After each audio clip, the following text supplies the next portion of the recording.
بسم الله الرحمن الرحيم. الحمد لله رب العالمين، وبه نستعين على أمور الدنيا والدين، والصلاة والسلام على أشرف الأنبياء والمرسلين نبينا وحبيبنا محمد وعلى آله وصحابته الكرام أجمعين. أما بعد، بإذن الله سبحانه وتعالى وتوفيقه Allah ametukusanya kwa mara nyingine katika wakati huu baada salati al-maghrib kwa ajili ya darasa zetu, na usiku huu tulionao ni lailatul khamis. Huu ni usiku wa alhamisi athani ashara min Rajab, usiku wa tarehe 12 katika mwezi huu mtukufu wa Rajab mwaka 1447 Hijiria. Darasa iliyotukusanya katika wakati huu ni darsun fil fiqh, ni darasa katika fiqh. Tukisoma darasa hii kupitia kitabu hiki al-mulakhasu al-fiqhi, wa huwa talkhisu fadilati Sheikh al-allama Salih ibn Fawzan ibn Abdullah al-Fawzan hafidhahu Allah ta'ala. Wala nazalu fi kitabi as-salah, na bado tumeendelea kubakia kwenye kitabu hiki cha sala, na mlango tunaoendelea nao chini ya kitabu hiki ni babun fi ahkami salati al-eidain, mlango katika hukumu mbalimbali za swala ya Idi mbili. Tuliuanza kusoma mlango huu kwa kuziona ahkamu mbalimbali za kifikihi ambazo zinataallaq na sala ya Idi mbili, na leo insha Allah taala tutaendelea kuziona ahkamu hizo. Fayaqulu al-musannif حفظه الله تعالى: ويشترط لصلاة العيد الاستيطان بأن يكون الذين يقيمونها مستوطنين في مساكن مبنية بما جرت العادة بالبناء به. miongoni mwa ahkam zinazofungamana na swala ya Eid mbili, Eid al-Fitr wa Eid al-Adha, ni hili ambalo Sheikh anasema. Yaqulu hafidhahu Allah: wa yushtaratu li salati al-Eid, na panashurutishwa kwa ajili ya sala ya Eid al-istitanu, ukazi.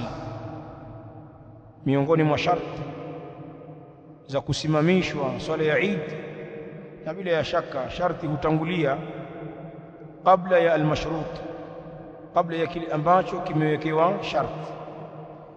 Sasa miongoni mwa mambo ya muhimu ya kuyatanguliza kabla ya kuswali swala ya Eid ni ukazi, kwa maana ya kwamba swala ya Eid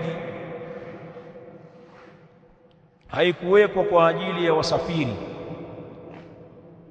au watu ambao ni wenye kuhamahama katika ukazi wao. La, lazima wawe ni wakazi katika mji wao. Wa yushtaratu li salati al-Eid, na panashurutishwa kwa ajili ya sala ya Eid al-istitan, ukazi. Bi an yakuna alladhina yuqimunaha, kwa kule kuwa wale ambao wanaisimamisha hiyo sala ya Eid mustawtinina, ni wenye ukazi, ni wakazi. Fi masakina mabniyatin, katika majumba yenye kujengwa. Bima jaratil adatu, kwa kile ambacho imepita ada bilbinai bihi, kwa kujenga kwa kitu hicho, wawe wenye kuswali swala ya Idi ni wakaazi wenye kuishi katika majengo yaliyojengwa kwa kile ambacho imepita ada kwa kujenga kwa kitu hicho.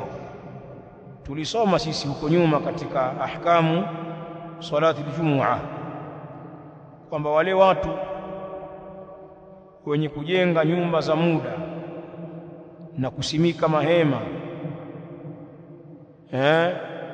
vijumba vya nyasi vya muda, watu wale hawawajibiki kuswali Jumu'ah.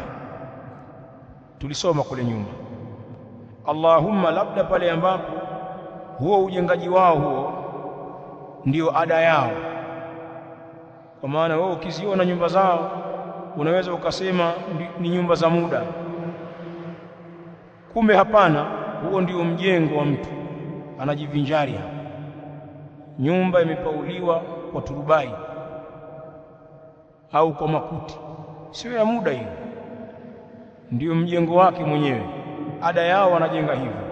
Basi ikiwa ndio ada yao ya kujenga, ikawa nyumba zao ni kama nyumba za wenye kuhama, kumbe ni nyumba za wakazi, itawajibika kwao Jumu'ah.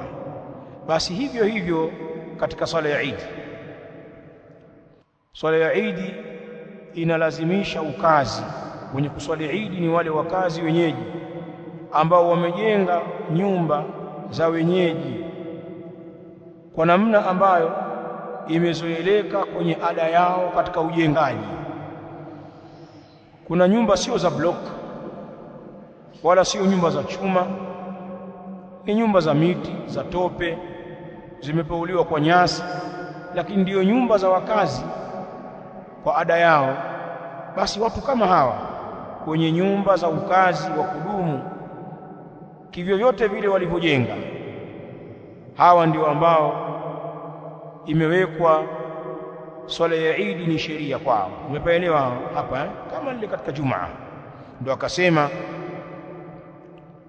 kama fi salati al-jumu'ah, kama vile ilivyokuwa katika swala ya Ijumaa, nayo pia imeshurutisha ukazi wa hakadha al-Eid. Kwa hivyo msafiri hakuwekewa sheria ya kuswali Eid, fa in salla jaz, kama ataswali itafaa, wa ila msafiri hawajibiki kuswali Eid. ndio anasema hapa hafidhahullah, fala tuqamu salatu al-Eid illa haythu yusawwaghu iqamatu salati al-jumu'ah.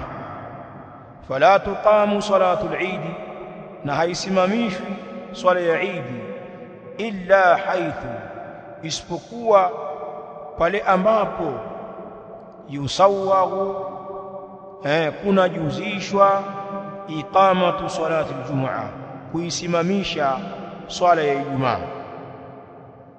Pale ambapo panawajibika kuiswali Ijumaa, basi ndio mahala ambapo patawajibika kuswaliwa Eid. Ina maana ya kwamba wale ambao kwa wao Jumu'ah sio wajibu kama wasafiri, basi pia hawalazimiki kuswali Eid. Kwa nini? Anasema Sheikh, lianna an-nabiy sallallahu alaihi wa alihi wasallam, kwa sababu hakika mtume sallallahu alaihi wa alihi wasallam wafaqa al-Eid fi hajjatihi, aliyafikiana na Eid, alikumbana nayo Eid wakati yupo katika haji, na ikawa Eid vile vile ikaingia. Lianna an-nabiy sallallahu alaihi wa alihi wasallam, kwa sababu hakika mtume sallallahu alaihi wa alihi wasallam wafaqa al-Eid, aliwafiki Eid, Eid al-Adha huwa inawadiriki mahujaji wakiwa Makka. Wafaqa al-Eid fi hajjatihi, aliwafiki Eid katika hija yake. Eid ilimkuta mtume alayhi salam akiwa Makka haji, walam yusalliha, na wala hakuiswali hiyo Eid. Hiyo swala ya Eid hakuiswali mtume alayhi salatu wasallam kwa kuwa alikuwa msafiri pale Makka. Wakadhalika khulafauhu min ba'dihi, na vile vile makhalifa wake baada yake nao walikutwa na Eid wakiwa safarini hawakuiswali. Kwa hivyo limeeleweka hilo jayyid. Anaendelea akisema katika ahkamu nyingine, wa salatul Eid rak'atani qabla al-khutbah, na sala ya Eid ni rakaa mbili kabla ya khutba. Hutangulia swala kisha baadaye ni khutba. Wa salatul Eid rak'atani qabla al-khutbati, na sala ya Eid ni rakaa mbili kabla ya khutba. Liqauli ibn Umar, na hilo ni kwa ajili ya kauli ibn Umar, Abdullah ibn Umar. Kana Rasulullah sallallahu alaihi wa alihi wasallam, Abdullah ibn Umar anatusimulia alikuwa mtume sallallahu alaihi wa alihi wasallam, wa Abu Bakr na Abu Bakr, wa Umar na Umar, wa Uthman na Uthman, yusalluna al-eidain qabla al-khutbah, wanaswali idi mbili kabla ya khutba, bimaana swala hutangulia kwanza. Muttafaqun alayhi, hadithi hii ni muttafaqun alayhi inda al-Bukhari wa Muslim. Na shaka anaongeza nasema, waqad istafadat as-sunnatu bidhalika, na kwa hakika imekithiri sunna kwa hilo. Waqad istafadat as-sunnatu ay kathurat, na kwa hakika imekuja kwa wingi sunna kwa hilo, kwamba walikuwa kiswali kabla ya khutba. Wa alayhi, na juu yake jambo hili, wa alayhi ammatu ahli alilm, na wako juu yake jambo hili walio wengi katika watu wa ilmu, wako juu ya hili la kutanguliza swala kabla ya khutba. Qala Tirmidhi, wa amesema Imam Tirmidhi, wal amalu alayhi inda ahli alilm min ashabi an-nabi sallallahu alayhi wa alihi wasallam wa ghayrihim anna salata al-eidain qabla al-khutbah. Na hapa anasema Imam Tirmidhi rahimahullahu ta'ala, wal amalu alayhi, na kufanyiwa kazi kuko juu ya jambo hili inda ahli alilmi, mbele ya watu wa ilmu, min ashabi an-nabi sallallahu alayhi wa alihi wasallam, miongoni mwa masahaba wa mtume sallallahu alayhi wa alihi wasallam walikuwa hivyo, wa ghairihim, na wengineo wasiokuwa wao, na wengineo wasiokuwa wao. Sawa amali yao nini? Anna salata al-eidain, kwa hakika swala ya idi mbili kabla al-khutbah, ni kabla ya khutba kama inavyofanyika. Haya, shekhi anaendelea, wa hikmatu ta'khiri al-khutbati an salati al-eid wa taqdimiha ala salati al-jum'ah anna khutbata al-jum'ati shartun lis-salah, والشرط مقدم على المشروط بخلاف خطبة العيد فإنها سنة. Hapa anataja hikma, katika idi swala inatangulizwa kisha baada yake ni khutba, lakini katika aljumua hutangulizwa khutba mwanzo kisha ndio swala. Kuna hikma gani hapa? Sheikh anatupa faida, asema wa hikmatu ta'khiri alkhutbati, na hikma ya kuichelewesha khutba, an salati al-eid, kuhusiana na swala ya Eid, wa taqdimiha, na hikma ya kuitanguliza hiyo khutba, ala salati al-jum'a, juu ya swala ya Ijumaa. Anataja hikma yake, anna khutbata al-jum'ati, ni kwamba hakika khutba ya Ijumaa shartun lis-salati, ni sharti la sala, kwa sababu salatu al-jum'a haisihi bila khutba. Mkijikusanya mkaamua kuswali tu, mkaswali rakaa mbili na kuondoka, lam tasihha al-jum'a, lazima khutba. Ndio anasema anna khutbata al-jum'ati, hakika khutba ya Ijumaa shartun lis-salati, ni sharti la hiyo swala ya Ijumaa, washartu muqaddamun ala almashruti, na sharti bwana ni lenye kutangulizwa juu ya kilichoshurutishwa, kama ilivyokuwa tahara. Shartun li sihhati salah, tunajitaharisha kwanza kisha tunaswali. Uweze ukaanza kuswali ukatanguliza swala alafu tahara baadaye, hapana, hiyo sio sharti. Sharti hutangulia. Washartu, na sharti kwa mujibu wa fiqhi, muqaddamun ala almashruti, ni yenye kutangulizwa juu ya kile kilichowekewa sharti. Ndio maana khutba ya Ijumaa inatangulia alafu swala, kwa kuwa khutba ni sharti la kusihi hiyo swala ya Ijumaa, bikhilafi khutbati al-Eid, na hapo ni tofauti na khutba ya Eid.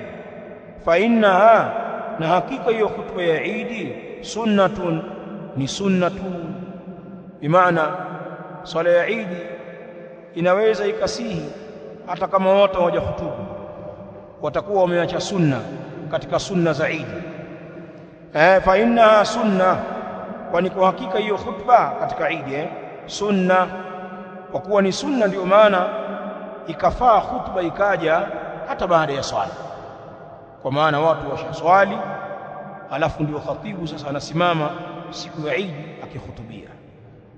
Waliohudhuria Eid imeraghibishwa kwao kubakia kusikiliza khutba.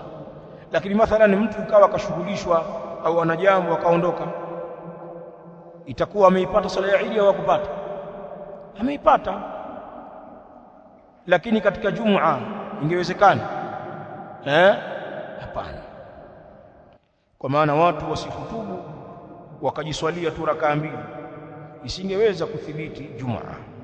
Hii ni faida kubwa ya kiilmu. Sheikh anaendelea anasema, wa salatu al-eidain, na swala ya Eid mbili, rak'atani biijma'i al-muslimin, ni rakaa mbili kwa makubaliano ya Waislamu. Ulama wamekubaliana, na ijmaa hii imenukuliwa na wanawazuoni wengi, miongoni mwao al-Imam al-Mundhir rahimahullahu ta'ala wa Ibn Qudama al-Maqdisi katika al-Mughni, wal-Imam an-Nawawi rahimahullah. Wa salatu al-eidain, na sala ya Eid mbili, ay al-fitr wal-adha, rak'atani, ni rakaa mbili, biijma'i al-muslimin, kwa makubaliano ya Waislamu. Wa fi sahihain, na katika sahihi mbili, ay fi al-Bukhari wa Muslim, wa ghairihima, na nyinginezo zilizokuwa hizo sahihi mbili katika vitabu. An Ibn Abbas, kutokea kwa Ibn Abbas radhiyallahu anhu, anna an-nabiy sallallahu alayhi wa alihi wasallam, kwamba hakika mtume sallallahu alayhi wa alihi wasallam, kharaja yawm al-fitri, alitoka katika siku ya fitri, siku ya Eid al-Fitr, fasalla rak'atayn, akaswali rakaa mbili, lam yusalli qablahuma wala ba'dahuma, hakuswali kabla yake rakaa mbili hizo wala baada yake. Bimaana pale katika musalla wake wa Eid hapakuwa na swala ya kabla ya Eid wala hapakuwa na swala ya baada ya Eid. Hakuna kablia wala nini wala baadia katika musalla wa Eid. Kwa hiyo ukifika pale kaa, kama watu wanaleta takbirat ungana nao mpaka aje imamu kuwaswalisha watu. Hakuna kuswali rakaa mbili za kablia au baadia, hilo halikuthubutu. Tutakuja kuona huko mbele Mtume sallallahu alaihi wa alihi wasallam imethibiti baada ya kuswali Eid, alipokwenda nyumbani kwake aliswali rakaa mbili, lakini hakuswali katika musalla. Yatatajwa huko mbele. Hapa pana jambo la kifikra. Vipi kwa hawa ndugu zetu ambao wanaswali Eid ndani ya misikiti? Hawaswali katika viwanja, wanaswalia misikitini. Na sisi tunajua kuna tahiyatul masjid liman dakhala almasjid, kuna sunna ya rakaa mbili ambazo kwa istilahi ya fuqaha wanaziita rakaa mbili hizi ni tahiyatul masjid. kama salamu ya kumsalimu msikiti. Sasa wale wenye kuswali Eid katika misikiti, itafaa wao wakiingia kuswali tahiyatul masjid? Aljawabu naam, kwa sababu ni msikitini, itafaa kuswali tahiyatul masjid, lakini pia ni tahiyatul masjid. Hizo rakaa mbili hazitoitwa qablia ya swala ya Eid. Wazi? Naam. Ametoa fatwa hiyo al-Allama Ibn Baz rahimahullah ta'ala. Haya, waqala Umar, na amesema Umar ibn al-Khattab, salatu al-fitr wal adha rak'atani, swala ya fitri Eid al-fitri wal adha na adha ay Eid al-adha rak'atani, ni rakaa mbili hiyo swala, tamamun ghairu qasrin, ni yenye kutimia isiyokuwa yenye kupunguzwa. Usije ukafikiri kwamba hizo rakaa mbili ni nusu. Ndio utimamu wake. Sheria imeweka swala ya Eid ni rakaa mbili, na mkiswali mbili mmeswali kutimiza, wala hakuna upungufu hapo. Ala lisani nabiyikum sallallahu alaihi wa alihi wasallam, juu ya ulimi wa mtume wenu sallallahu alaihi wa alihi wasallam, amefunza hivyo alayhi salatu wassalam. Umar akasema waqad khaba man iftara, na atakuwa kwa hakika amekhasirika yule aliyezua kwa kusema kwamba kuna upungufu kuswaliwa rakaa mbili. Waqad khaba ay khasira, na kwa hakika amekhasirika na kuruka patupu, man iftara, yule aliyezua kilichokuwa zaidi ya rakaa mbili katika al-Eid. Rawahu Ahmad wa ghayruhu, hadithi hii kaipokelea Imam Ahmad na mwingineyo katika wanawachuoni asiyekuwa Imam Ahmad. Sheikh anaendelea nasema, wala yushra'u li salati al-Eid adhanun wala iqamatun, miongoni mwa hukumu za swala za Eid ni hii. Wala yushra'u li salati al-Eid, na wala haifanywi sheria kwa ajili ya swala ya Eid adhanun, adhana, hakuna kuadhini, wala iqamatun, wala kukimu. Katika swala ya Eid hakuna kuadhini wala kukimu. Watu watakuwa wameketi katika musalla wao wakileta at-takbirat, imamu akija tu watu wote wanasimama bila kukimu, na imamu ataanza kunyoosha safu kisha kuwasalisha watu. Kwa hivyo wala yushra'u li salati al-Eid adhanun wala iqamatun, na wala haikufanywa sheria kwa ajili ya swala ya Eid adhana wala iqama. Lima rawa Muslimun, kwa kile ambacho amekipokea Muslim, an Jabir, kutokea kwa Jabir ibn Abdullah. Anasimulia Jabir akisema, sallaitu ma'a an-nabii sallallahu alaihi wa alihi wasallam al-Eid ghaira marratin wala marratain, nimeswali mimi pamoja na mtume sallallahu alaihi wa alihi wasallam Eid isiyokuwa mara moja wala mara mbili. Bimaana nimeswali naye mtume alayhi salatu wassalam Eid mara kadhaa. Fabada bisalati qabla alkhutbati, na akaianza swala kabla ya khutba, bighairi adhanin wala iqamatin, pasi na adhana wala kuqimu, pasi na kuadhini wala kuqimu. Hadith thabit katika Sahih Muslim. Lakini masufi wako wenye kuadhini na kukimu, na wengine wanafanya iqama peke yake. Alafu kama vile wana dalili qim tatosha, qim tatosha. Sasa tosha hiyo vipi? Wao umetoa wapi? Wazushi bwana wajasiri sana. Haya, Sheikh anaendelea nasema, wayukabbiru, katika ahkamu za Eid hizo, wayukabbiru fi rak'ati al-ula ba'da takbirati al-ihrami wal-istiftahi wa qabla at-ta'awudhi wal-qira'ati 6 takbiratin. Sasa hapa anazungumzia zile takbira za swala ya Eid ule wakati wa kuswali, na sio takbirati zile zinazopigwa kabla ya swala au baada ya swala. Anasema wayukabbiru fi rak'ati al-ula, na anapiga takbira huyo mwenye kuswali Eid fi rak'ati al-ula, katika rakaa ya kwanza katika hizo rakaa mbili za swala ya Eid. Wayukabbiru fi rak'ati al-ula, na anapiga takbira huyo mwenye kuswali Eid katika rakaa ya kwanza baada takbirati al-ihrami, baada ya kupiga takbira ya kuhirimia, ile takbira ya kwanza ya kuingia katika swala. Imamu anapoanza tu Allahu akbar, na wewe nyuma yake ukasema Allahu akbar, ile ni takbiratul ihram, umeingia katika swala. Sasa shekhe anaeleza wayukabbiru, na atapiga takbira huyu mwenye kuswali Eid fi rak'ati al-ula, katika rakaa ya kwanza baada takbiratul ihram, baada ya kupiga takbiratul ihram, wal istiftahi, na baada ya kusoma dua ya ufunguzi wa swala, wa qabla ta'awudhi, na kabla ya kuleta a'udhu billahi, wa qabla ta'awudhi, na kabla ya kuleta ta'awudh, kwa maana kwa mwenye kutaka kuanza kusoma Qur'an, wa qabla ta'awudhi, na kabla ya kuleta ta'awudh, wal qira'ati, na kabla ya kuleta kisomo, kabla ya haya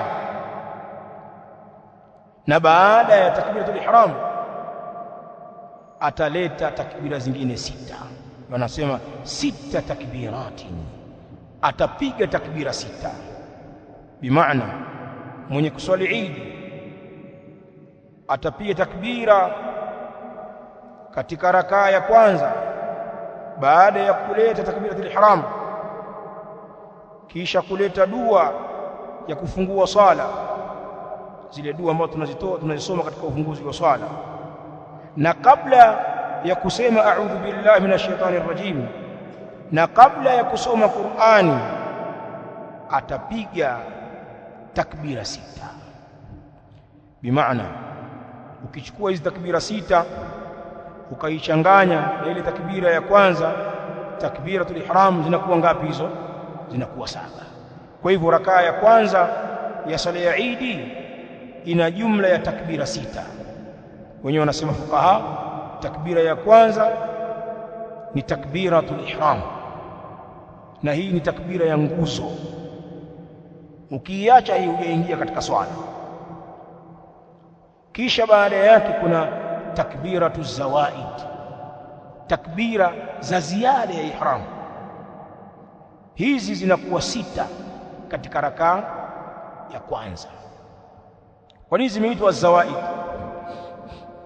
Kwa sababu ikitokea umezisahau au umesahau baadhi yake ukupiga 6, akajikuta imamu kaanza kusoma, itakuwa sahihi hiyo rakaa, kwa sababu atakuwa ameacha takbira za ziada. Lakini akiingia tu imamu, akiingia tu alhamdulillahi rabbil alamin, hakuna takbiratul ihram, hiyo rakaa itasihi? Haiwezi kusihi. Na ndio maana hizi takbira 6 zikaitwa takbiratu az-zawad. Hiyo ni rakaa ya kwanza. Kwa hiyo rakaa ya kwanza ukichukua hizi takbira 6 ukijumuisha na ile takbiratul ihram zinakuwa ngapi hizo? 7. Shekha anaendelea. Shekha anasema fa takbiratul ihrami, na takbira ya kuhirimia, ruknun, ni nguzo, la budda minha, hakuna budi kupatikana hiyo takbiratul ihram, la budda minha, hakuna budi kutokamana nayo, lazima iletwe. La tanaqidu salatu biduniha, haifungiki swala pasi na hiyo takbira ya ihram, swala haiwezi kusihi. La tanaqidu salatu biduniha, na haifungiki swala pasi na hiyo takbira ya ihram. Ama hizi 6 wa ghayruha na isiyokuwa hiyo yani takbirat al-ihram min at-takbirati katika takbira zile zingine sunna zile ni sunna mmenielewa kama tukasema hizi takbirat az-zawaid swala inaweza ikasihi hata kama umeziacha ama takbiratul ihram fala thumma yastaftihu ba'daha لأن الاستفتاح في أول الصلاة أنا قصدي بعد تكبيرة الإحرام ثم يستفتح كيشا أنا صم دعاء زي استفتاح دعاء زي ufunguzi wa sala zimekuja katika riwayati mbalimbali thumma yastaftihu ba'daha kisha anasoma dua za ufunguzi wa sala baada yake hiyo takbiratul ihram unapopiga takbiratul ihram kabla ya kwenda katika zile takbiratu azaida kwanza unasoma dua ulistiftah sawa ukishahirimia tu swala inayofuatia pale ni dua alistiftah na ziko nyingi miongoni mwake miongoni mwa dua za kufungua swala subhanaka allahumma bihamdika wa tabaraka ismuka wa ta'ala jadduka wa la ilaha ghayruk ni dua hiyo katika adhiyatu alistiftah nyingine اللهم باعد بيني وبين خطاياي كما باعدت بين المشرق والمغرب اللهم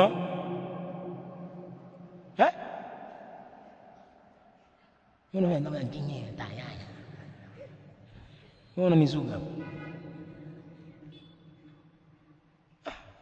mzee bwana unamumunya hapo mpaka mwisho wake ndio la akhiri si ndio sawa sawa haya na nyinginezo katika adiyatu alistiftah ndio shekhi anasema thumma yastaftihu ba'daha kisha atasoma dua ya istiftah baada yake hiyo takbiratul ihram baadaha ay ba'da takbiratul ihram kwa nini lianna alistiftah fi awwal as-salati kwa sababu hakika alistiftah ufunguzi wa swala bimaana zile dua za kufungua swala lianna alistiftaha kwa sababu hakika dua za ufunguzi wa swala fi awwal as-salati ni katika mwanzo wa swala kwa hivyo ukihirimia wewe ukikabir takbirat al-ihram baada ya hapo kinachofuata nini ad'iyatul istiftah katika swala ya Eid kisha sasa thumma yati bitakbirati az-zawaid as-sitt kisha analeta baada ya hapo zile takbira za ziada sita umeona utaratibu huu katika rakaa ya kwanza takbiratul ihram kisha inaletwa dhikri za istiftah sasa kuna maimamu ambao wanaswalisha wakati mwingine utajua huyu hajui fiqh kwa sababu utamuona Allahu akbar unajua kuna jambo huyu hajasoma dua istiftah kaunga wale hafadha wasiokuwa na fiqh kazi yao ndururu tu kwenye tarawih wakipitishwa kwenye Eid ni vituko faqih utamjua Allahu akbar utaona kimya pale kwa sababu hapo katikati pana adiyatul istiftah kisha ataendelea kuleta zile takbira zingine sita lakini pia katika fiqh kauli ya jumhur zile takbiratu zawaid zile sita Sheikh Fawzan ataeleza al-Imam Ibn Qudama rahimahullah ta'ala kayaelezea haya hata al-Imam Shawkani rahimahullah katika Nail Awtar inafaa kuleta adhkar za kumkabbir Allah kumhallil kumsabbih katikati ya takbira mbili hizi za zawaid wanachokieleza ulama ni kwamba hapakuja dhikri muayyan Ama salaf walikuwa wakileta adhkar baina at-takbiratayn min takbirati zawaid, wakileta dhikri pale katikati. Hiyo ilikuwa ni amali ya salaf. Sasa wakati mwingine utaona maimamu wanapokwenda mbio, utajua wasomi kitu pale kati. Allahu akbar, Allahu akbar, Allahu akbar, Allahu akbar. Lakini kumbe kuna utaratibu. Allahu akbar, subhanaka Allahumma bihamdik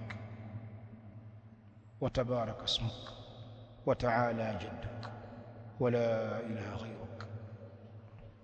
Allahu akbar, Allahu akbar kabiran walhamdulillahi kathiran subhanallahi bukratan wa asila. Allahumma salli wa sallim ala nabiyyina Muhammad. Allahu akbar, subhanallah,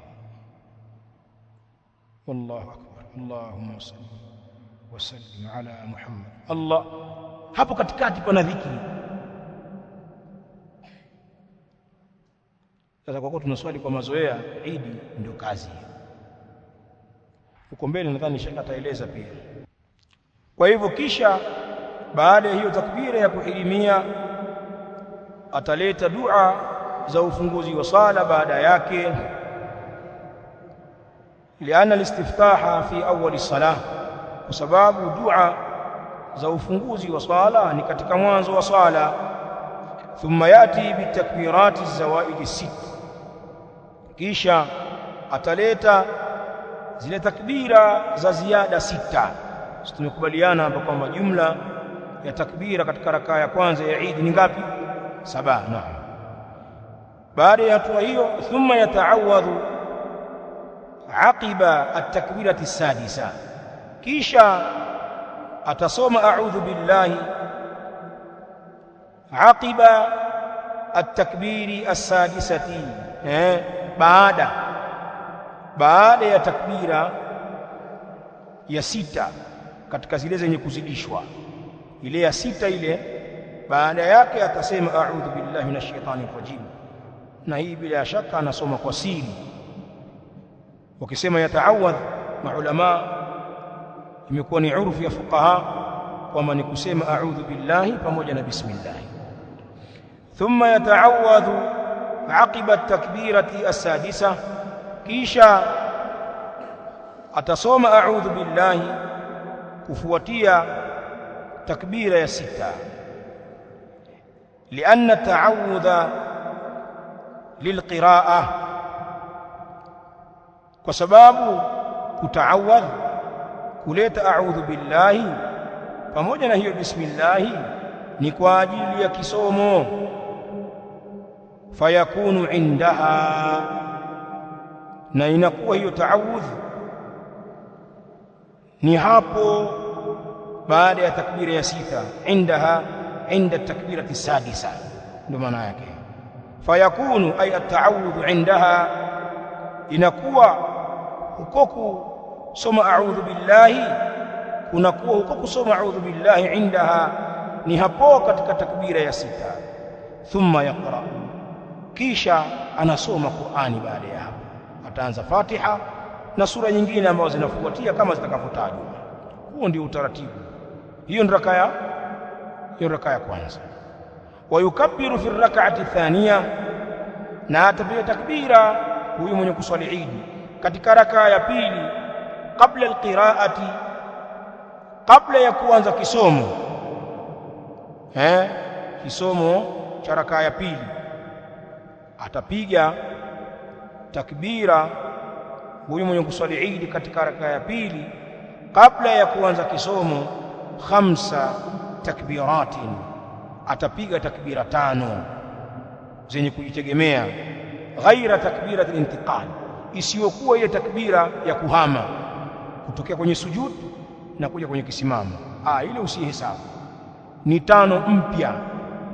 Bimaana ukishatoka kwenye sujud Allahu akbar ukasimama, unaleta 5 sasa kwenye rakaa ya pili.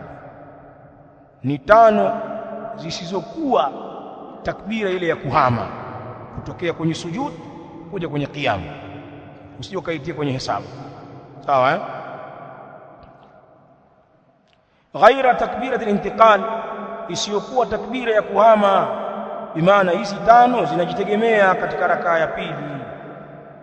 Sheikh anasema lima rawa Ahmad, wa kile ambacho amekipokea Ahmad, al-Imam Ahmad rahimahullah ta'ala, ana Amr bin Shu'aib an abi an jaddihi, kutokea kwa baba yake, kutokea kwa babu yake as-sahabi al-jalil, anna an-nabiy sallallahu alayhi wa alihi wasallam, kwa hakika mtume sallallahu alayhi wa alihi wasallam, kabbara fi Eid 12 takbiratan.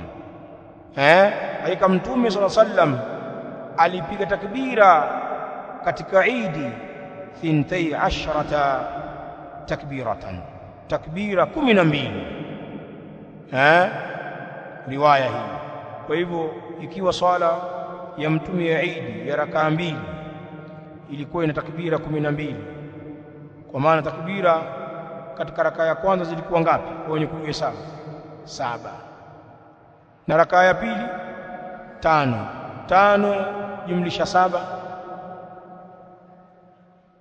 hiyo pia umefeli. Haya, 12 bwana. Anna an-nabiy sallallahu alayhi wa alihi wasallam kabbara fi Eid 12 takbiratan, alipiga takbira katika Eid kwa takbira 12. 7 fi al-ula, takbira 7 katika rakaa ya kwanza, wa 5 fi al-akhirah, na takbira 5 fi al-akhirah katika rakaa ya mwisho. Isnaduhu hasanun, isnadi yake hadithi ni hasan. Baadhi ya ulama wamefanya tahsin, na hii ni katika mitindo ya takbirati za Eid.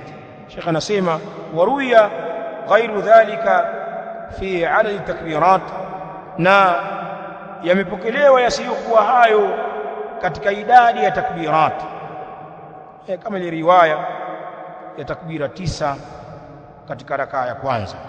Qala al-Imam Ahmad rahimahullah, amesema al-Imam Ahmad rahimahullah ta'ala, ikhtalafa ashabu an-nabiy sallallahu alayhi wa alihi wasallam fi at-takbir, wameikhtilafiana masahaba wa mtume sallallahu alayhi wa alihi wasallam katika takbir. Na ukisoma ile ahkamu al-eidain ya Sheikh al-Albani rahimahullah ta'ala utakuta kuna faida nyingi pale. Ikhtalafa ashabu an-nabiy sallallahu alayhi wa alihi wasallam fi at-takbir, wameikhtilafiana masahaba wa mtume sallallahu alayhi wa alihi wasallam katika takbira kwa kuja riwaya tofauti tofauti. Imam Ahmad anasema wa kulluhu jaizun, na zote hizo ni zenye kujuzu. Kuna masala hapa Sheikh anamalizia nayo kipengele hiki akisema wa yarfa'u yadayhi ma'a kulli takbiratin, na atainyanyua mikono yake miwili pamoja na kila takbira. Kila takbira utanyanyua mikono yako, liannahu sallallahu alaihi wa alihi wasallam, kwa sababu kika yeye mtume sallallahu alaihi wa alihi wasallam kana yarfa'u yadayhi ma'a at-takbiri, alikuwa anainyanyua mikono yake miwili pamoja na takbira, takbira zote za Eid. Na haya ndio yale madhehebu yanaitwa madhhabul jumhur. Haya ni madhehebu ya jumhur.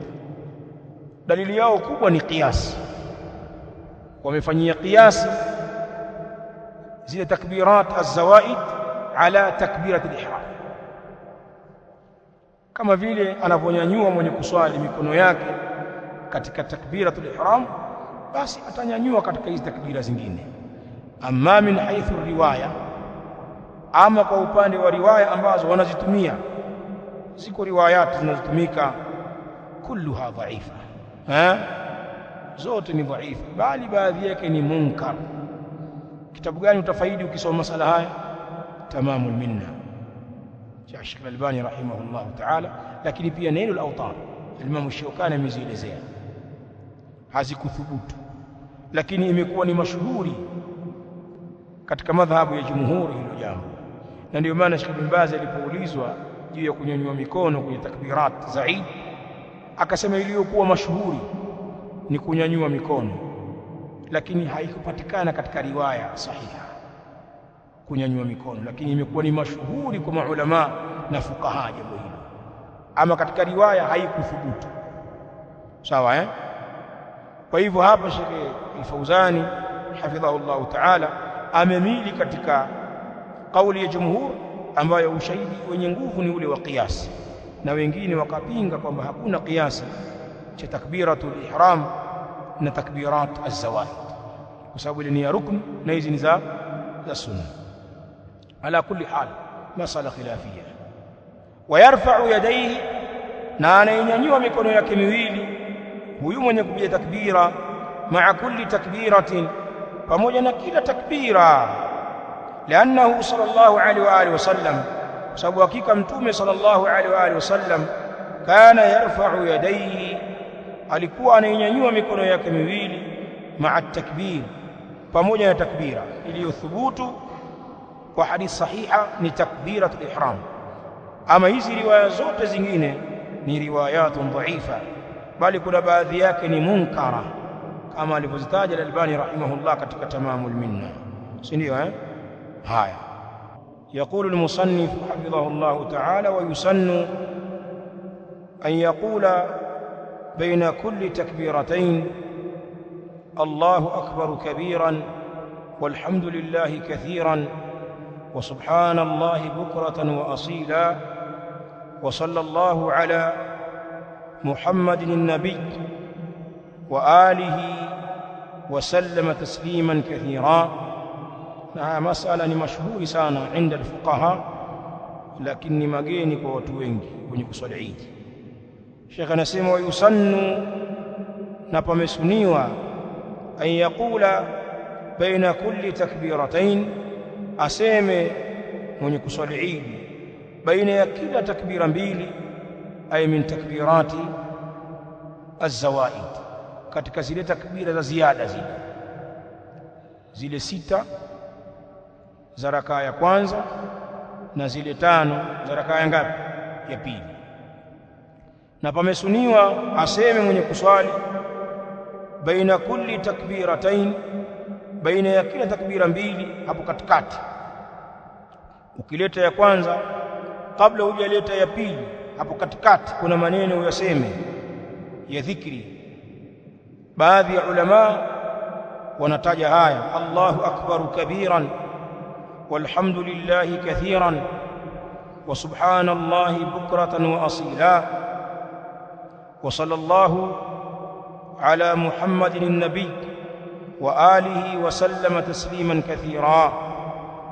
Ataleta dhikri hizi baina ya takbira mbili, liqauli Uqbah ibn Amir, na hilo ni kwa ajili ya kauli ya Uqbah ibn Amir radhiyallahu ta'ala anhu. Anasema sa'altu ibn Mas'ud, nilimuuliza ibn Mas'ud, Abdullah ibn Mas'ud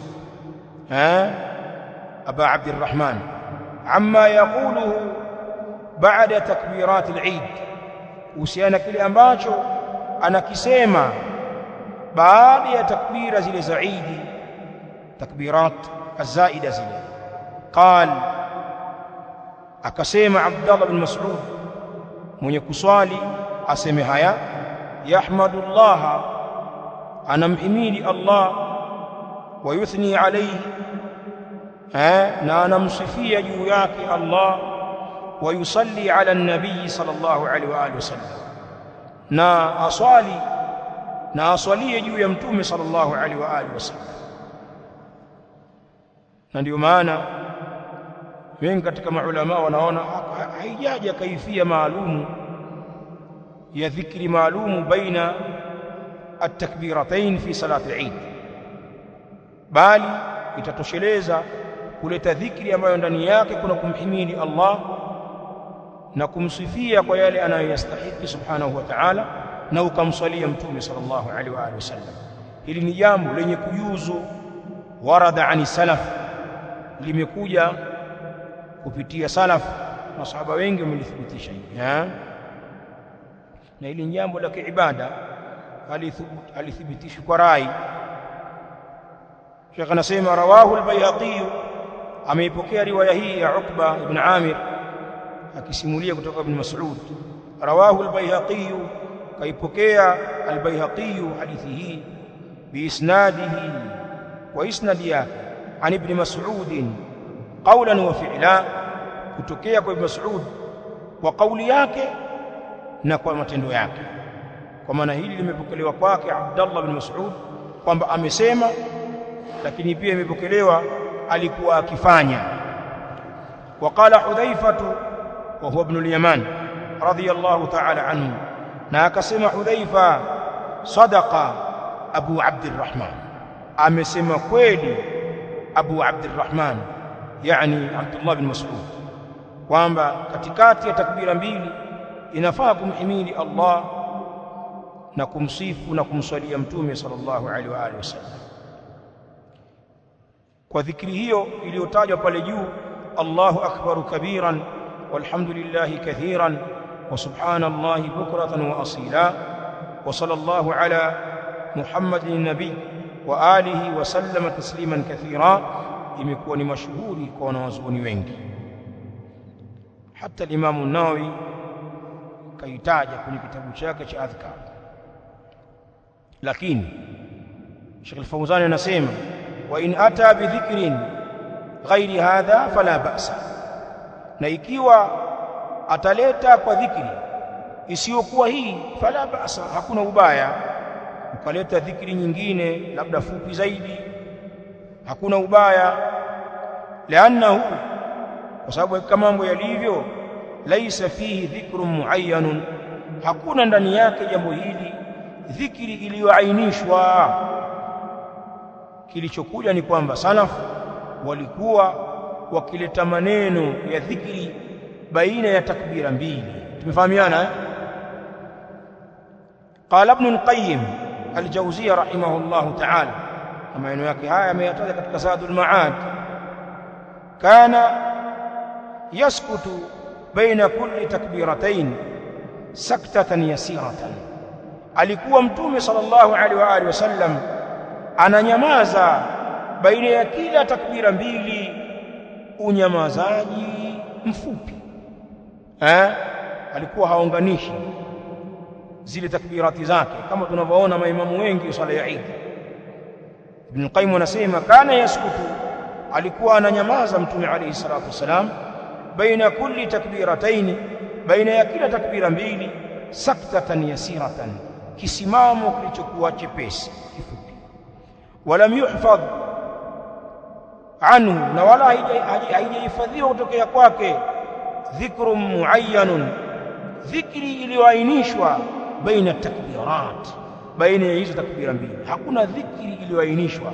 Anakusudia Ibn Qayyim, inafaa kuleta dhikri yoyote kwa kile kinyamazo ambacho kilikuwa kinatokea kwa Mtume sallallahu alaihi wa alihi wasallam. Ama kusema kwamba dhikri hii ni makhsus pale, ile halijanukuliwa. Na ndiyo maana wengine katika maulama wanaona iliyokuwa aula kunyamaza, iliyokuwa aula ni kunyamaza. Limepokelewa hilo ani Imam Malik rahimahullahu ta'ala. Adhim. Sawa, masala muhimu haya. Ala al-aqall ukisoma unakuwa unajua kuna jambo hili, na limetajwa katika vitabu vya ilmu na lina athar ani salaf. Hutoshangaa wala hutonasibisha mambo kama haya katika upotevu, na kila siku utakuwa unajipamba kwenye kuitengeneza na kuiboresha swala yako, si ndio? Adhim. Tatosha, muda wetu umekwenda. إلهنا بارك الله فيكم. هذا والله تعالى أعلى وأعلم، وصلى الله وسلم على نبينا محمد وعلى آله وصحابته الكرام أجمعين، وجزاكم الله خيرا.